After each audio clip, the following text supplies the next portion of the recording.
Hi, I'm Yvette Jones, and this is Talk Fulton. On today's show, neighboring jurisdictions are vying to bring Fulton's unincorporated residents into their cities. We'll talk about the rules of annexation that every resident should know. And get ready for another dynamic season of concerts at the Wolf Creek Amphitheater. We'll have all the latest on this year's headliners. Talk Fulton starts right now.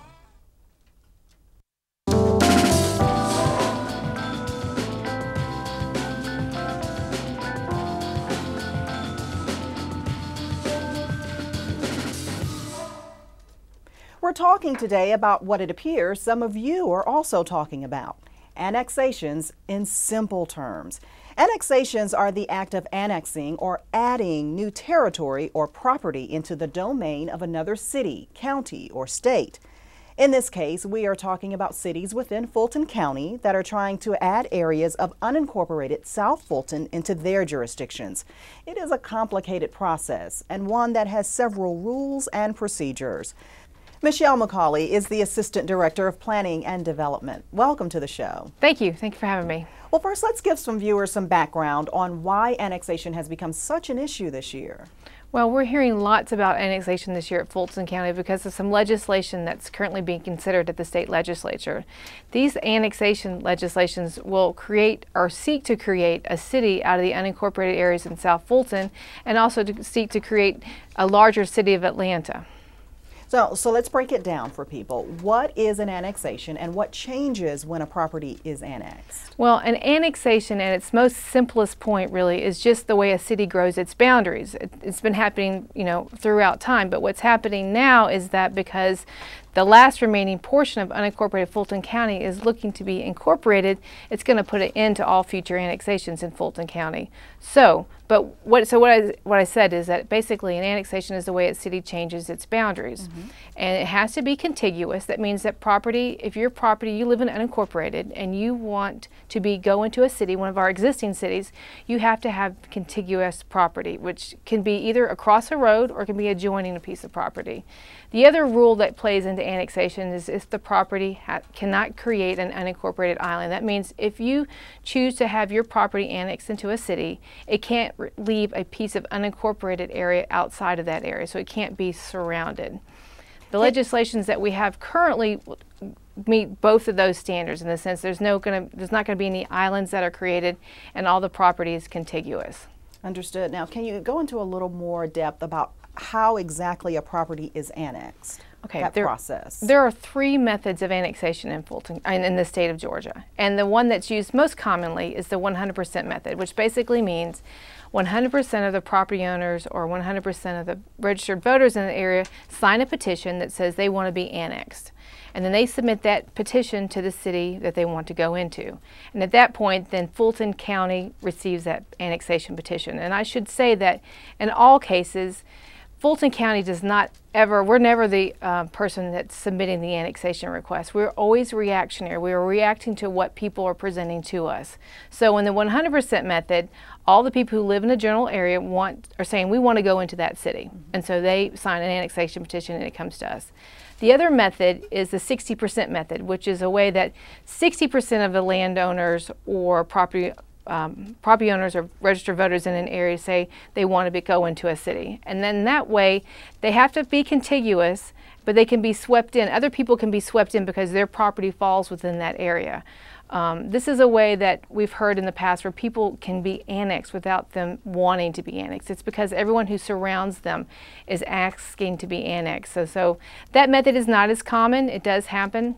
And then the final method is a referendum method, which is usually generated by a city, and the city is proposing to annex a large area, more than 500 acres, and then the voters who live within that area can vote whether they want to become part of the city or not. Those are the three ways that the state legislature is set up for annexations to happen. And what has happened here in Fulton County, our past record, is almost always 100% method. Understood. Now, can Fulton County ever stop an annexation? The state has set very limited guidelines by which Fulton County can object to an annexation. It's really just procedural, because what happens is when they are proposing a piece of property to be annexed, they have to tell us what they intend to zone it and how they intend to use it, or what their land use plan is going to be for that piece of property. And if they propose the same zoning and land use for that piece of property, then Fulton County does not have the ability to object. Recently, we had an annexation for College Park that was presented at the Board of Commissioners. There were 15 pieces of property in that annexation. On 14 out of the 15, the City of College Park has asked that they are going to rezone the property the same as Fulton County has. So that basically says Fulton County cannot object to it, because we'd have no grounds for objection. The last parcel, one parcel out of the 15, they're proposing something different. We show it as residential, and they're proposing an industrial use, which is inconsistent. So the county voted, and it's not, staff makes a recommendation, but ultimately the Board of Commissioners voted to place an objection to the annexation, which stops it for a point in time. And then both local governments go through an arbitration process to work out those differences. And again, that's also very rare, because in most cases, I mean, almost all annexations, the annexing city is adopting our land use and our zoning, so basically there's no grounds for Fulton County to object. Now, what about the General Assembly? Can it initiate an annexation? It can. All cities in Georgia are creations of the General Assembly. So, as the legislature is proposing to do now, they can create cities, they can annex cities. It doesn't have to go through any sort of formal process with Fulton County. Fulton County is not involved. It's something that the legislature, as the governing authority of the state, can do. Okay. Now, I would imagine that there could be major financial implications when annexations occur for both jurisdictions involved in the process, correct? Yes, that is true. And I should really stress to your listeners and to your people watching is that for the average person at home, if your property is annexed, you're really not going to know the difference, because all properties are going to remain within Fulton County. So if you are annexed, what's going to happen is your tax bill, the funds that you pay for sheriff, library, health, that's all going to stay the same. You're still going to be a resident of Fulton County. You're still going to receive those services.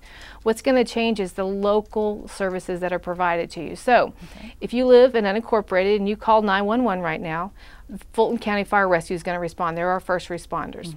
If your property is annexed into a city, what's going to change is that fire truck that's coming to your house, or that police officer that's coming to your house, is now going to be from the city instead of Fulton County. So that money that's a part of your tax bill, it's called the Special Service District, that you pay for those services to be provided to you, that money's now going to be, you're now going to have a city on your tax bill that says those services are being provided by the city.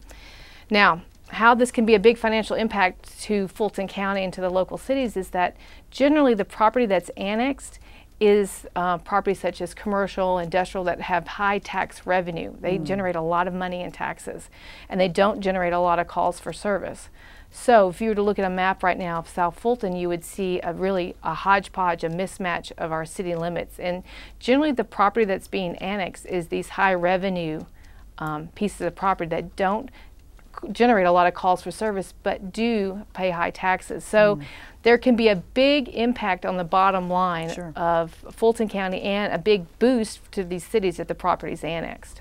Now, what about schools? How are they impacted when an area annexes? Okay, schools are very important, because then that's really where people get emotionally attached, because right now there are two school districts in Fulton County. There's Atlanta City Schools and there's Fulton County Schools. So only if you live in the city of Atlanta do your children go to those schools. If you live anywhere else in Fulton County, whether you live in a city like College Park or Alpharetta, or you live in unincorporated, your children go to Fulton County schools. And if their property is annexed into one of these existing cities, then they will continue going to Fulton County schools. But what has come up in the past, and what we're hearing about again with these current annexation talks of Druid Hills and Sandtown into the city of Atlanta, is those people's children will switch school districts. So that strikes at the heart of people. That's where people move to be close to their schools, and that's where their community is. So if your property is annexed into the city of Atlanta, those schools will change. You will no longer be your children will no longer be Fulton County school students. They will be city of Atlanta schools, and that's probably the point that where people get most emotional when they start talking about annexation. Sure, certainly. Now, how can a community or residents find out if their neighborhood is one of the communities that could be impacted by an annexation? Well, annexations in the traditional methods, the 100%, the 60%, and the referendum method, require public notice. And so there will be a public hearing. There will be opportunities for you to go to the council of the city that is proposing annexation and to state your opinion. In the case of the 100% method, they're going to ask you to sign something, or in the 60% method, they're going to ask for your signature. In the referendum method, you're going to be notified and told that your property is being considered for annexation. But you know, all public notice isn't perfect, so if you want to contact Fulton County and the Planning and Community Services Department, we have that information available. I should say that's, you know, you can always contact the city that's annexing as well. Wow, I mean, there are a lot of moving parts to this, and this has been such a great education on that topic. Thanks so much. But let's switch gears for just a bit and talk about another major priority for your department. Let's talk about the comp plan. What exactly is the comprehensive plan? Okay, the comprehensive plan is something that's mandated by the state. It's a 20-year planning document, or 20-year planning horizon. So basically, we write a document and a map that says, for the next 20 years, here's what we see happening in Fulton County.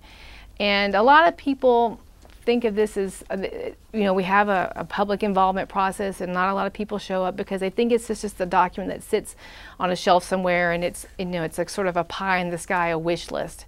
But I need to let people understand that this document is used on a daily basis, and it is a crucial document, because here's why.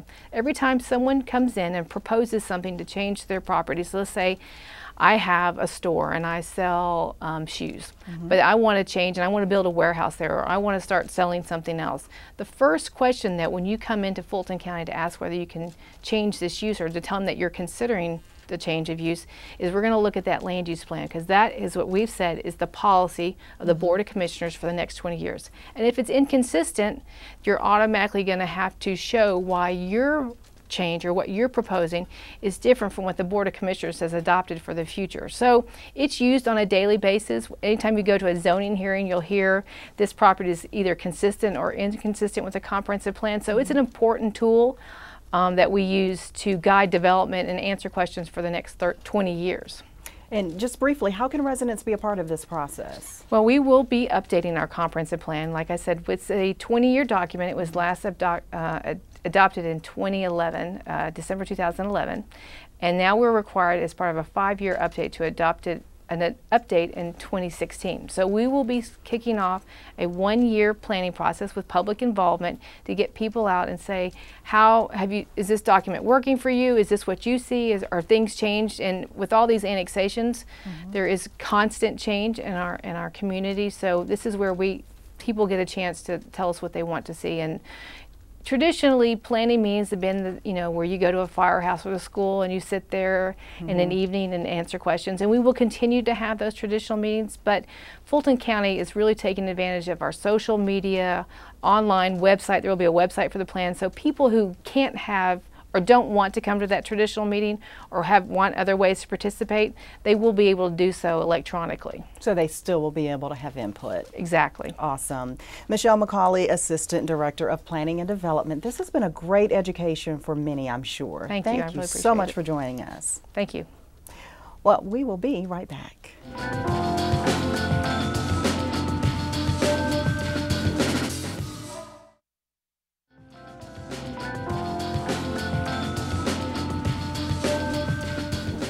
Welcome back. We are pleased to report that Fulton County's newest entertainment venue has gone all out for its next concert season. The Wolf Creek Amphitheater set records last year in terms of attendance. Well, this year they will set another one with the number of shows. Sandy Ward Pogue is the venue's general manager. Welcome to the show, Sandy. Thank you. Thank you for having me. Sure. Now, before we even talk about the new season, let me congratulate you on a successful 2014. What an amazing and well-attended season. Thank you. It was awesome. We had over 70,000 patrons to visit the venue last summer, and over 55 amazing artists graced our stage. We are still getting emails from patrons from last summer praising our best-in-class customer service.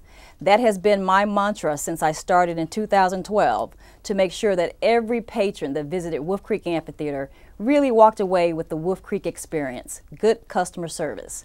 And you talk about the experience. People love the venue, I'm sure, and talked so much about the artists you had. What were their takeaway impressions about the venue itself? They love the venue. Oh, and amazingly, we have over 70 restrooms, ladies' restrooms in particular, which is a big hit for the ladies. There's never a standing in line waiting for someone to leave so that you could go and watch the concert. It's always right in and right out. So they really, really love and are amazed by how clean and how nice our ladies' restrooms are. Sandy, you and I know that is important. Priority number one. Absolutely. So let's talk about 2015. I got a sneak peek of the lineup, and you have some old and new favorites. Give us an overview of how you plan on kicking off this season. Absolutely. Our 2015 Epic Concert season will kick off on May 2nd with a night of classic R&B with some real Grammy Award-winning artists such as The Whispers, Angela Winbush, and Stephanie Mills.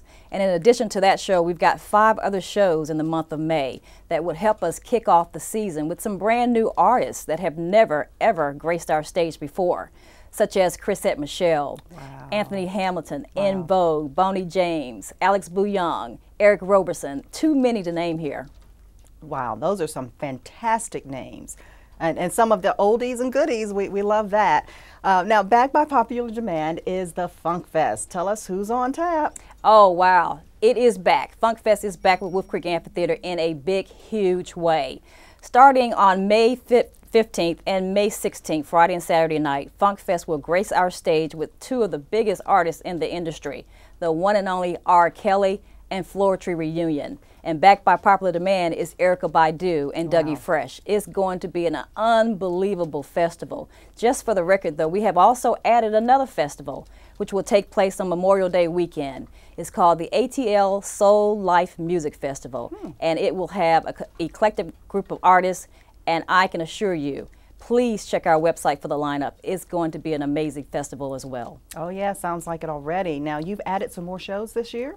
Yes. Last summer we had 17 concerts.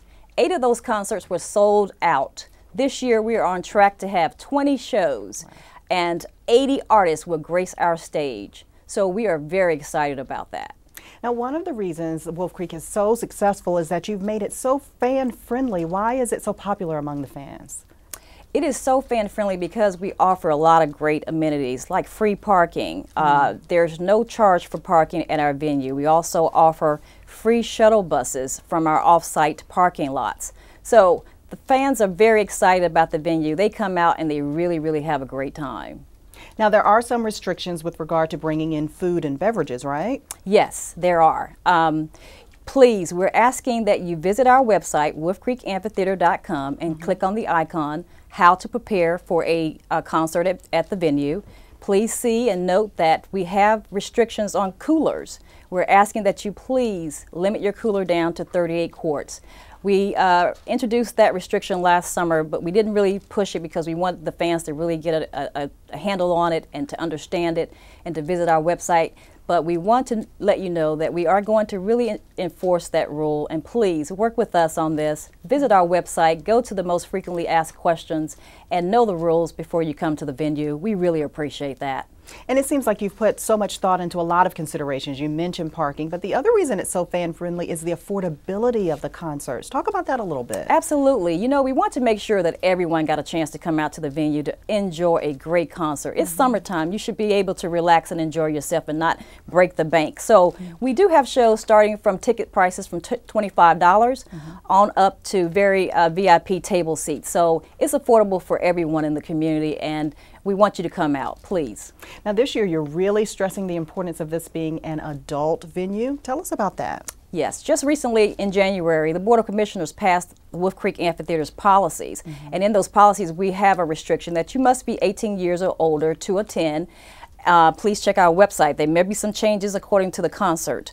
But we want you to know that you must be 18 years or older to attend the concerts at Wolf Creek Amphitheater. Understood. Now, there is also a modification this year on when the crowds can enter the venue, right? Yes. Modification is you may be able to enter the entrance gates, the venue, 1 hour prior to show time. Now, the restriction for the parking lots will remain the same. You will be able to enter those parking lots 2 hours ahead of the show. But for entering the gates, please, we are starting off 1 hour prior to the show, so please check our website again. Make sure you look at the rules and the regulations so that you'll be very aware of all of our policies. Now, Sandy, I'm going to try to do a little bit of investigative reporting here. A little birdie told us that you're trying to nab someone extremely popular to close out the season. Are you able to release that information just yet? Who is it? Who? Wow, wow, I'm amazed that you know that. Oh my goodness, yes. We are working diligently, very hard on bringing someone very special. All of our artists are special, and we have quite a few new artists that will be gracing our stage again this summer, and some very new artists that are coming back on by popular demand. So we want you to stay tuned. I can't reveal that information yet, but please stay tuned. We're constantly adding concerts to our website, so please visit us again at wolfcreekamphitheater.com. Now, is it a person, singular? Is it a group, local, international, national? I can't let you twist my arm. I can't give out any details. I'm trying. Well, wonderful information. Any final thoughts or message you want to send to our viewers? Well, I want the viewers to know that all concerts are rain or shine. Okay. And to get ticket and dates and time for information, go to our website, wolfcreekamphitheater.com. And I also want you to know that Wolf Creek Amphitheater concerts are not just concerts. They are the largest parties in Atlanta. So please come out this summer and have some fun and enjoy some amazing music. And really, it is an experience, one you don't want to miss. All right, Sandy Ward-Pogue, thank you so much for joining us today. Thank you so much for having me. You're welcome. We will, of course, be right back.